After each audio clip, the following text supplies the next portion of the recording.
Well, today we're jumping into Jonah, and we're going to be taking a look at chapter 1, and we're going to be going from verse 1 down to verse 6. I hope that you had an opportunity to listen to the background information that I gave last week. If you haven't, I would recommend that it might be a good thing for you to do to pause right now, go back to last week's message and listen to the background of Jonah. It gives you a good introduction to what we're going to be talking about, a lot of the foundational pieces that we're going to be starting to deal with. And so I think it would be good for you to have that. If you haven't watched it, then I would recommend you do that now. If you have watched it, or if you're just not going to do it, then just stick with me and we'll go through this verse by verse, line by line, slowly but surely as we learn from Jonah. And so we're going to begin in chapter 1 and go down through verse 6. And we're going to read the word first, and then we're going to go back and we're going to kind of take a look at it at a much closer detail. So let's listen to the word of the Lord. Jonah chapter 1, verses 1 through 6. The word of the Lord came to Jonah, son of Amittai. Go to the great city of Nineveh and preach against it, because its wickedness has come up before me. But Jonah ran away from the Lord and headed for Tarshish. He went down to Joppa, where he found a ship bound for that port. After paying the fare, he went aboard and sailed for Tarshish to flee from the Lord. Then the Lord sent a great wind on the sea, and such a violent storm arose that the ship threatened to break up. All the sailors were afraid, and each cried out to his own God, and they threw the cargo into the sea to lighten the ship. But Jonah had gone below deck, where he lay down and fell into a deep sleep. The captain went to him and said, "How can you sleep?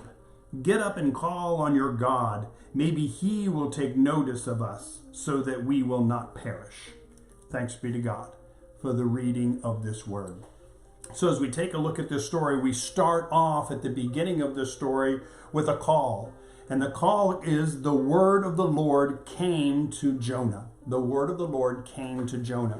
And so there's no description of how it happened. Was Jonah sitting in his living room and all of a sudden he saw a light and heard a voice? Was Jonah sleeping and he had a dream?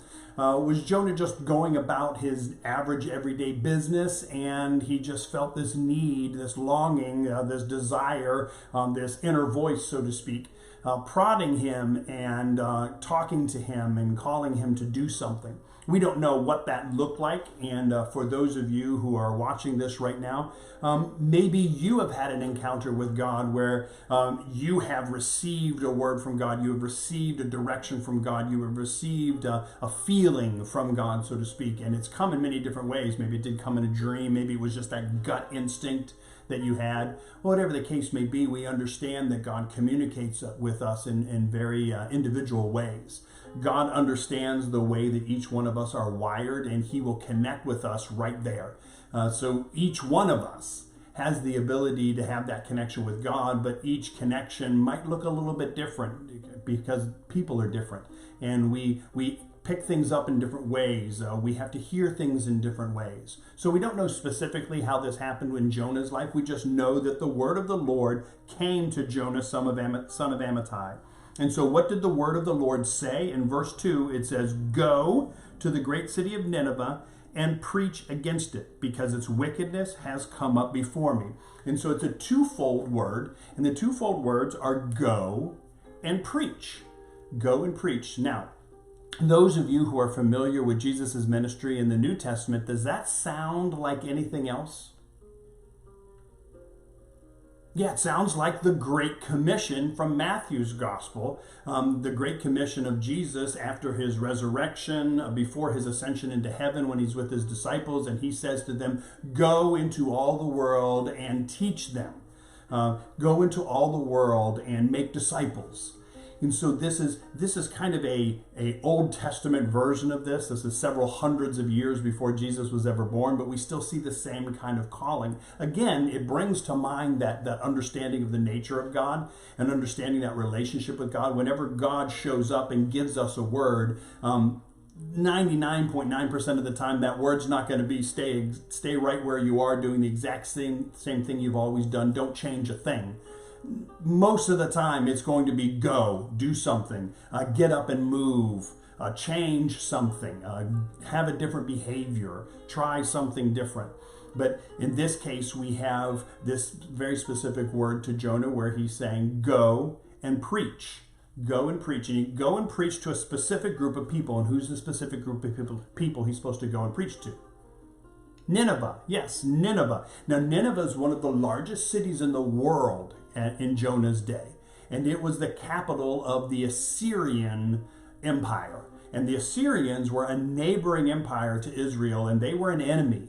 In fact, they had long-standing battles between each other, and the Assyrians would be just chipping away and taking more of Israel's territory. And Israel was threatened by the Assyrians because the Assyrian Empire was very powerful, and their army was very powerful. So the Ninevites, the people who live in Nineveh, were not friends.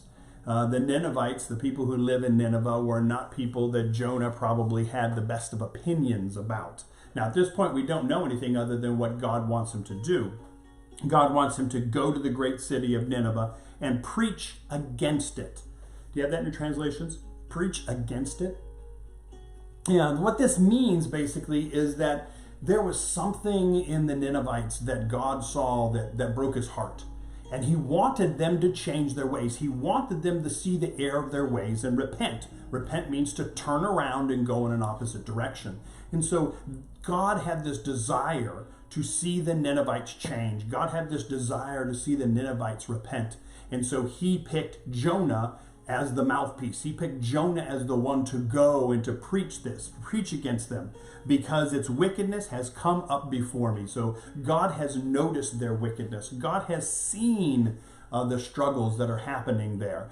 God has seen their behaviors and their decisions, and it's breaking God's heart, and he wants them to change. He wants them to turn around and go in an opposite direction. So God has chosen Jonah to go to the Ninevites to preach against them. And preach against it because of its wickedness has come up before God. So take a look at verse 3. What does your verse 3 start with? But. Yes, mine starts with a but. But, and always pay attention to the buts in the Bible, Jonah ran away from the Lord and headed to Tarshish. So here we have the word of the Lord coming to Jonah. However it came to him, in a dream, while he was sitting in his living room, while he was walking down the street, a bolt of lightning striking. We don't know how it came. But the word of the Lord came, and it was very clear that he was supposed to go and preach to Nineveh. Well, what does Jonah do in response? He goes the other way. But in verse 3, Jonah ran away from the Lord and headed for Tarshish. And so we have a reluctant prophet here. So at the very beginning of this prophecy, at the very beginning of this story, at the very beginning of this book, we see that Jonah is reluctant to do what God has asked him to do. And so part of our discovery in this story, part of our journey in this story, is to come to understand why he did that, why he made the decision to go the other way. And it makes a reference to where he was going. But Jonah ran away from the Lord and headed for Tarshish. And this is important for us to understand because if you can picture in your mind right now an aerial map of the Mediterranean Sea, and over on one side is Egypt, and right above Egypt, the north is Israel, and right past Israel, a little bit to the east of Israel, is Assyria. Now, look all the way across the other side of the Mediterranean Sea to where is modern-day Spain, and that's where you'll find Tarshish. So basically, at this day and age, several hundred years before the birth of Christ, we have a picture of Jonah having a calling from God, a word from God plopped into his life, and he makes the decision to go basically as far away from where he's supposed to go as possible. Assyria is to the east of Israel. Tarshish is as far west as you possibly could go in this day and age to modern day Spain.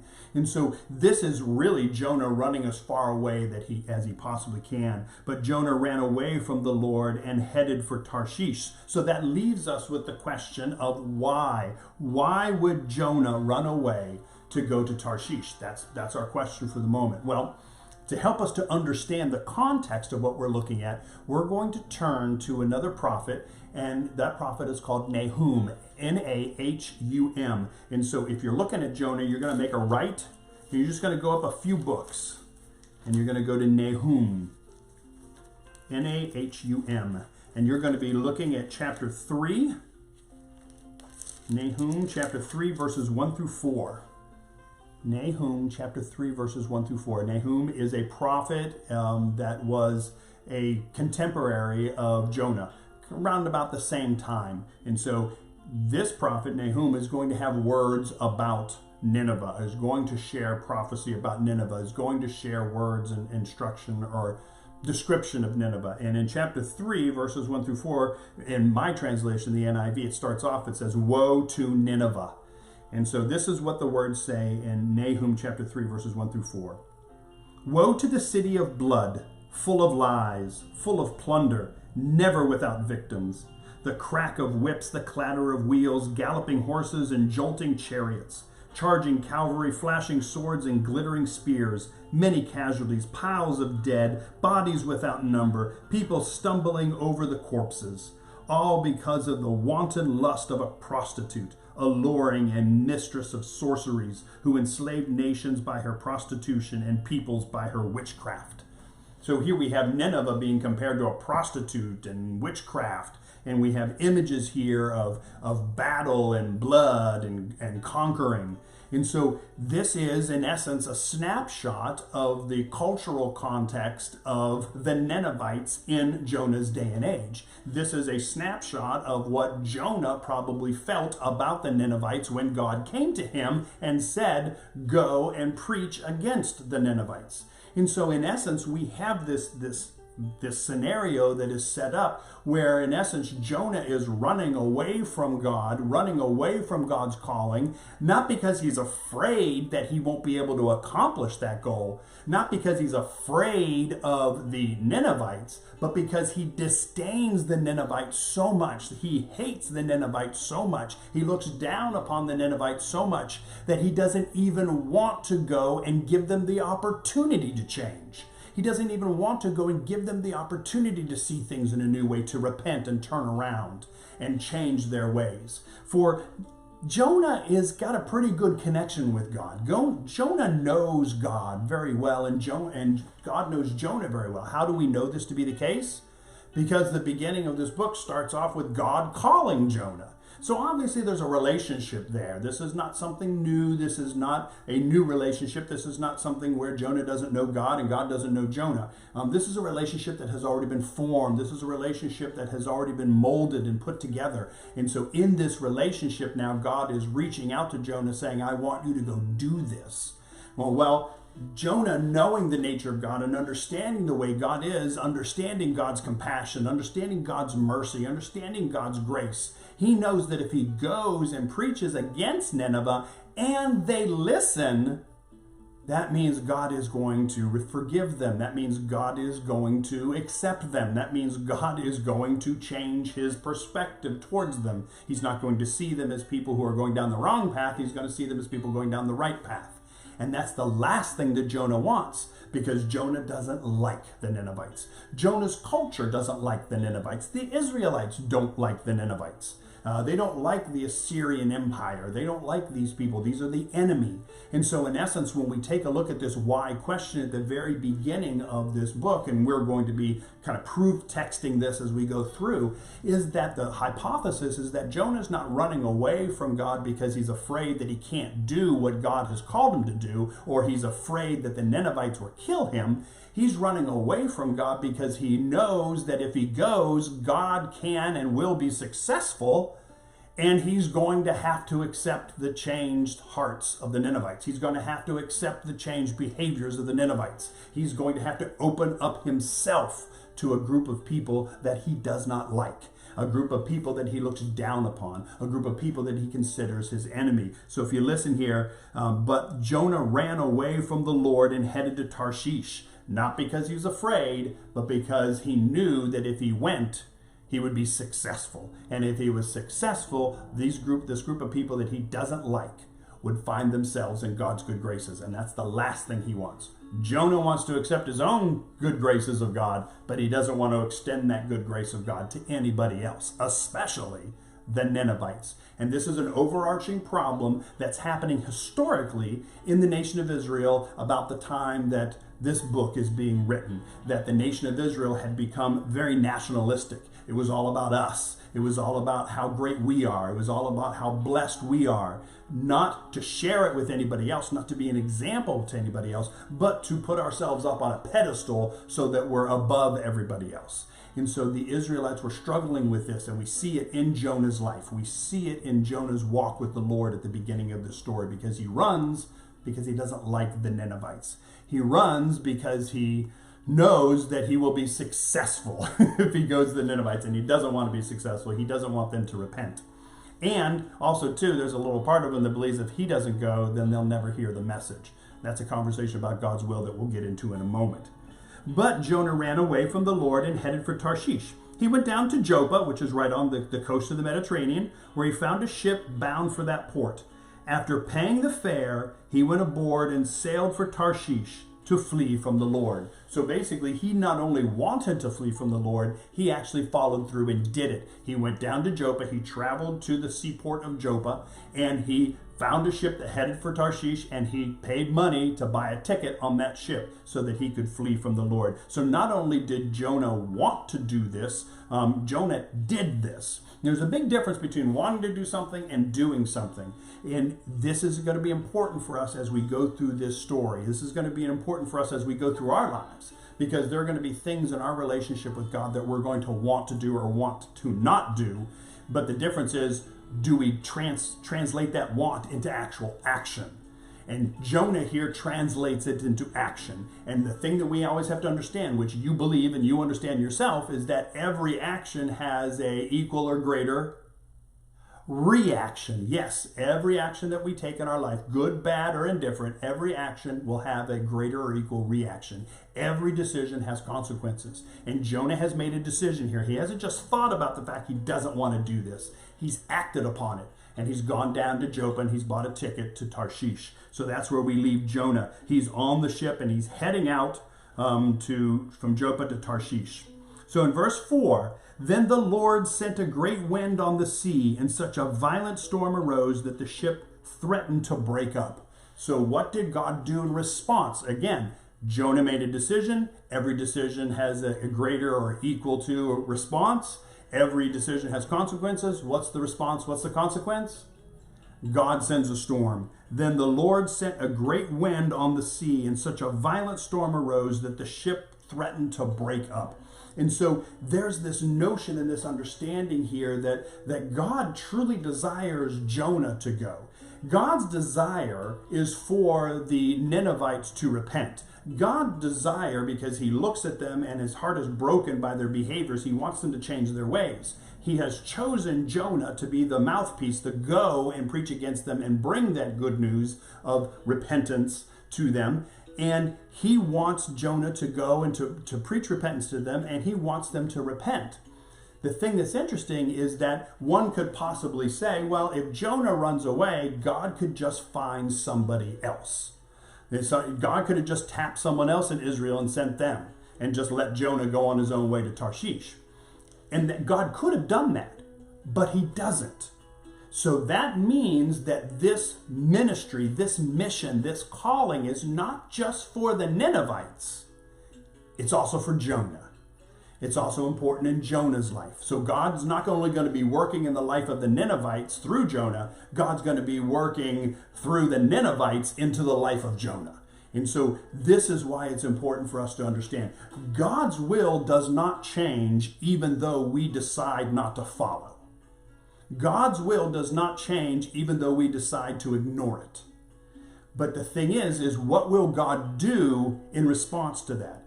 If God's will was only to have the Ninevites repent, then God could have very easily just went, I guess Jonah's out, let's go get Bob. And we'll have Bob go to the Ninevites and preach against them. But he didn't. he sends a storm. He knows what Jonah is going to do, and he sends a storm so that the ship is threatened. It's in peril now, as it says here in the word.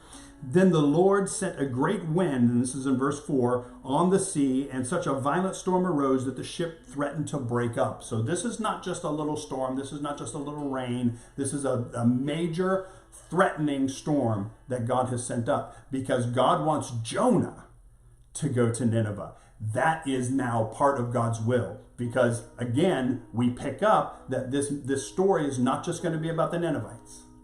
It's going to be also about Jonah.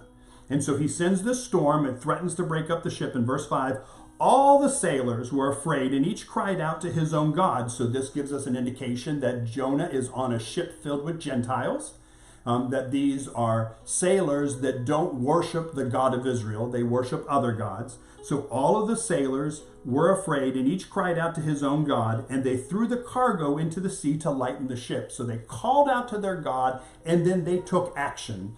God, in the beginning of this, called out to Jonah, and he took action. Now the sailors are calling out to their gods, and they take action. The action that they take is that they throw the cargo off. They lighten the load in the ship so that the ship won't have a tendency to sway back and forth and take on water and sink. It's lighter now, so it sits higher in the water, so there's more room for it to rock back and forth. And so they throw all of the cargo off the ship. But Jonah had gone below deck, where he lay down and fell into a deep sleep. Let's color this picture for a second. Jonah has gotten a call from God. However God chose to do it. God gave him a call. It was very clear. Go and preach against Nineveh. Help them to understand the error of their ways. Jonah, in response, makes a decision to flee. Jonah, in response, makes a decision to go the opposite direction, to run away from God. In the midst of this running away from God, there's a storm that God brings upon the Mediterranean Sea that is so bad that it's threatening the life of the boat and the crew, the passengers, the cargo, everything. And all of the sailors are calling out to their gods. They're throwing all the cargo over to lighten up the ship. And what is Jonah doing? He's sleeping. Not only is he sleeping, look at your translations. But Jonah had gone below deck, where he lay down and fell into a deep sleep. This wasn't just he was resting. It just wasn't he was closing his eyes. He was in a deep sleep. He was in REM. He was dreaming.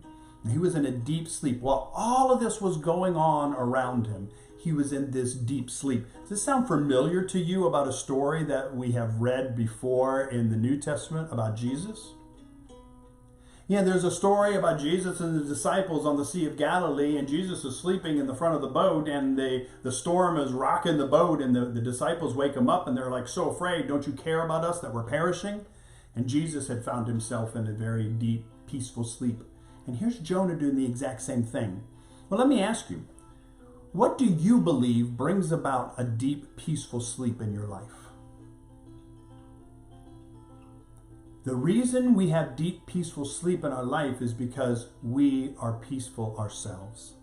So here we have an indication of how at peace Jonah is for fleeing from the Lord. Jonah is not sitting up in the bow of the ship worrying. Jonah isn't pacing the deck wondering what's going on. He's in this deep sleep because he is at peace in his spirit about the decision that he has made, about his fleeing from the Lord. He is so okay with this.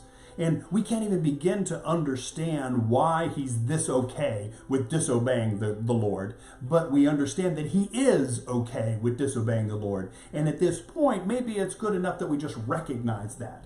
And don't try to define it, don't try to understand it, but just recognize the fact that Jonah is so comfortable in his decision to flee from the Lord that during the midst of a storm, he's able to be in a deep sleep in the belly of the ship.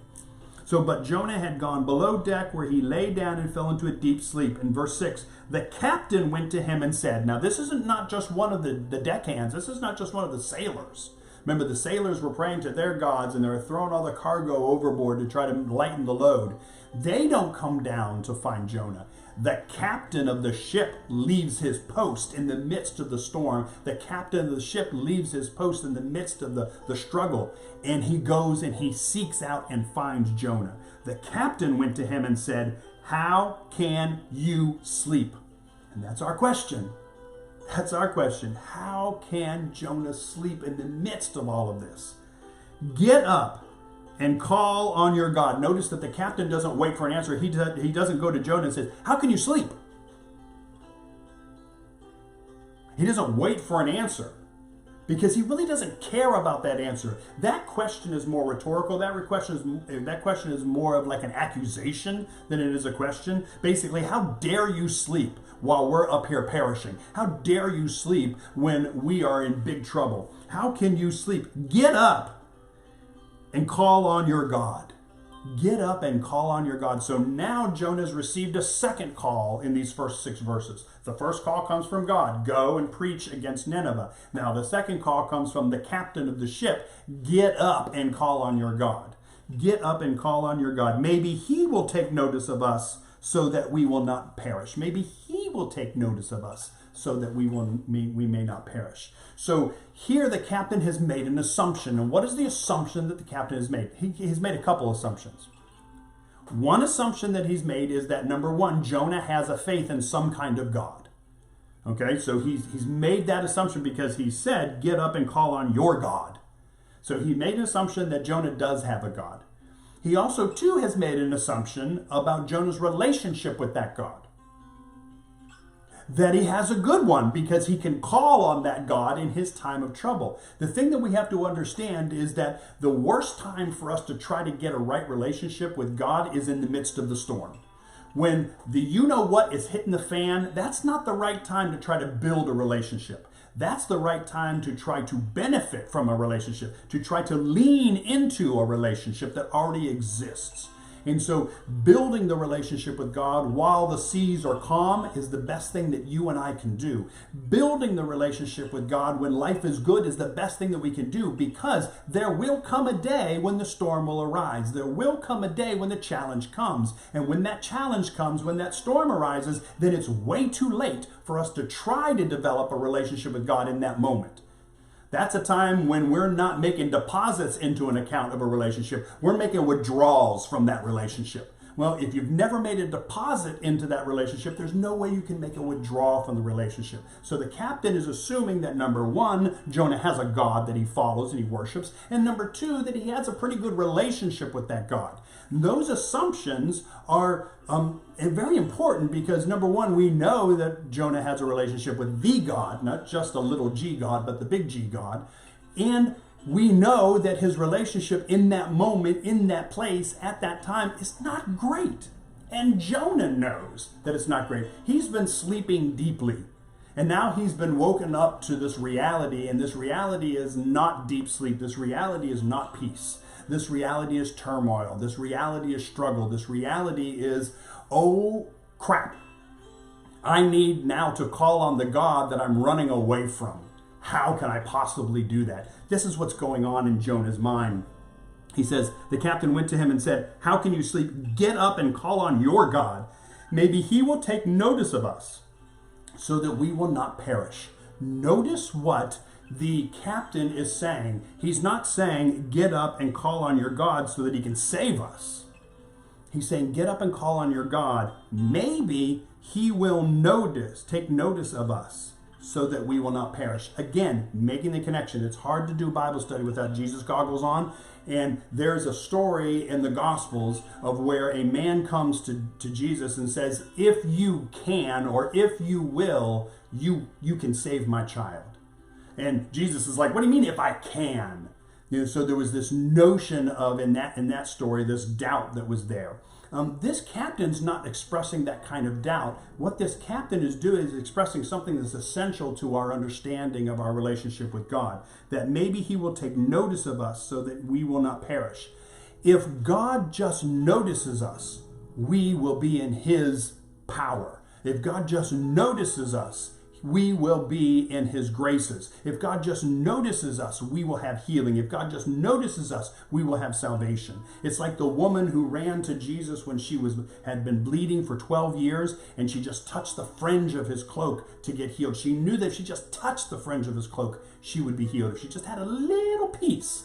And this is what the captain is expressing to Jonah. And this is amazing because this is a Gentile. It's a Gentile man who's expressing to a Jewish man, a member of the nation of Israel, a follower of God, a descendant of Abraham, a child of God, the one who should know this.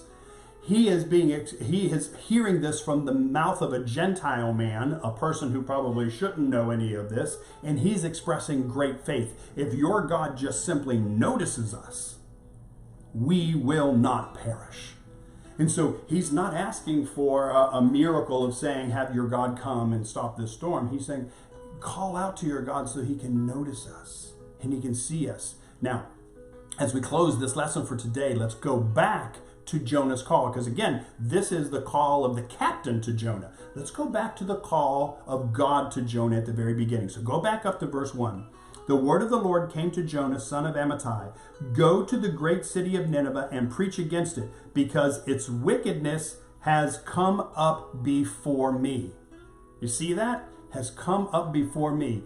Dare I say we could translate that sentence like this. Go to the great city of Nineveh and preach against it, because I have noticed its wickedness. I have noticed its wickedness. Now let's go to, that's the calling of God to Jonah. Let's go to the calling of the captain to Jonah. Get up and call on your God. Maybe he will take notice of us so that we will not perish. He will take notice of us so that we will not perish. And this gives us an indication that the reason why Jonah is running is that Jonah knows that if he goes to Nineveh and preaches against it, that they will repent. Because God's already called him to go, and God would not call him to go to be a failure. God would not call him to go to be killed. God would not call him to go to fall flat on his face. God is calling him to go and giving him the power to make it happen, giving him the power to share the word in such a bold way that the people of Nineveh would hear and they would turn from their wicked ways. And so he's running from God because he knows that he's going to be successful. He knows that God has already decided in his mind that forgiveness is theirs if they will just repent. And Jonah, running from that, is now hearing the words of the captain express these very thoughts right back at him. This is a Gentile captain, no relationship with God, no member of the nation of Israel, no descendant of Abraham, and he is sharing that same sentiment to him. Go, get up and call on your God. Maybe he will take notice of us so that we will not perish. When God notices, God changes. When God notices, God fixes. When God notices, God heals. The question is, how do we live from the noticing into the healing? How do we live from the noticing into the fixing? And that's what is happening in Jonah's life right now. He knows that the forgiveness of the Ninevites is already there. All he's got to go do is deliver it. Just like the captain knows that the deliverance from the storm is already there. All Jonah has to do is call out for it so that God will notice them. And that's where we leave today, in that thought and that understanding of the concept of God noticing. And that's what I leave you this week to think about. As we come back next week and we pick up in verse 7, think about this week, about this concept of just simply having God notice and the power that's there, the power and the noticing of God. The understanding that the noticing of God brings that relationship into completion, that God has already determined that something is going to happen. Now we need to live into it. And the way that we live into it is that we turn our attention to God so that God will notice that situation. Again, a perfect recipe for prayer, that we're not revealing anything to God that God doesn't already know. We're not revealing anything to God that God has already not cared for or taken care of. All we're doing in prayer is helping God to notice it. We are becoming visible to God. We are being seen by God and seeing God in a new way. And that's the foundation of this whole prophecy that we're going to be taking a look at. This concept of being seen by God and seeing God, being noticed by God and noticing God, and what we choose to do with that. Up to this point, Jonah has chosen to run the opposite direction. This week, you think about, what is your reaction to God noticing you? Well, until we come back together again, I pray that you have a great week. If there's been a blessing in this study, we're just starting Jonah, and if you know somebody that wants to be a part of a Bible study and we're just beginning, invite them. Invite them to participate with this, in this with you. Have them come with you, have them watch with you, whatever helps, whatever can happen. Share this. If it's been good news for you, it's going to be good news for somebody else. So until we come together again, have a great week and stay safe and stay sane.